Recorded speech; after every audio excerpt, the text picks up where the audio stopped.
Bayangkan, tengah malam di jantung kota yang nggak pernah tidur, di antara gedung-gedung pencakar langit yang menjulang dan lautan lampu neon.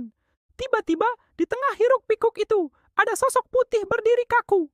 Bukan, ini bukan instalasi seni, tapi sesosok pocong. Iya, pocong. Matanya yang besar membelalak bingung, seolah-olah dia baru saja salah belok dari alam kubur dan nyasar di tengah peradaban modern. Dia lompat-lompat kecil dengan canggung, mencoba memahami dunia baru di sekelilingnya. Klakson mobil, musik dari kafe, dan orang-orang yang sibuk dengan urusan masing-masing, semua terasa asing baginya. Lalu, matanya menangkap sebuah benda bercahaya di trotoar. Sebuah smartphone. Dengan penasaran, dia memungutnya. Jari-jarinya yang terbungkus kain kafan dengan kikuk mencoba menyentuh layar. Tentu saja, sentuhannya malah membuka berbagai aplikasi secara acak.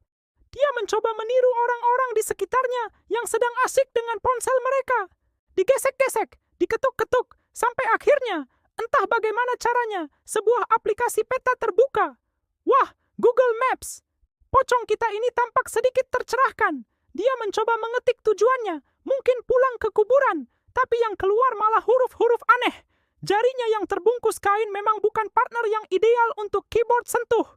Setelah serangkaian ketukan panik yang tidak disengaja, tiba-tiba layar ponsel menampilkan gambar motor dan tulisan, "Driver sedang menuju lokasi Anda." Pocong kita ini memiringkan kepalanya, makin bingung. Apalagi ini?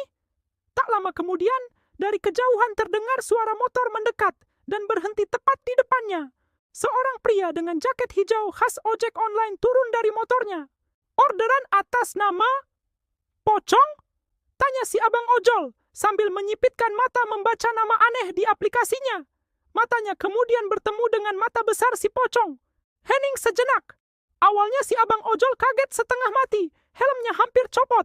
Tapi melihat ekspresi pocong yang super bingung sambil memegang ponsel, rasa takutnya berubah jadi geli. Dia tertawa terbahak-bahak. "Ya ampun mas, iseng banget sih kostumnya malam-malam begini." Pocong itu hanya bisa menunjuk ke ponsel, lalu menunjuk ke jalanan di depannya dengan tatapan memelas. Entah dapat ilham dari mana, si abang ojol akhirnya mengerti. "Oh, mau diantar pulang ya? Ya udah, ayo naik. Tapi pegangan yang kenceng ya, Mas Pocong." Dengan sedikit bantuan, pocong itu akhirnya berhasil duduk manis di jok belakang. Dan begitulah, malam itu, ada pemandangan langka di kota metropolitan. Sesosok pocong dibonceng motor, melaju kencang membelah malam, melewati gemerlap lampu kota. Matanya tidak lagi bingung, melainkan berbinar takjub, menikmati petualangan pertamanya di dunia yang sama sekali berbeda. Mungkin, nyasar itu tidak selamanya buruk, kan? Terima kasih sudah menonton petualangan kocak ini. Jangan lupa like, komen, dan subscribe ya, biar nggak ketinggalan cerita-cerita seru lainnya. Sampai jumpa!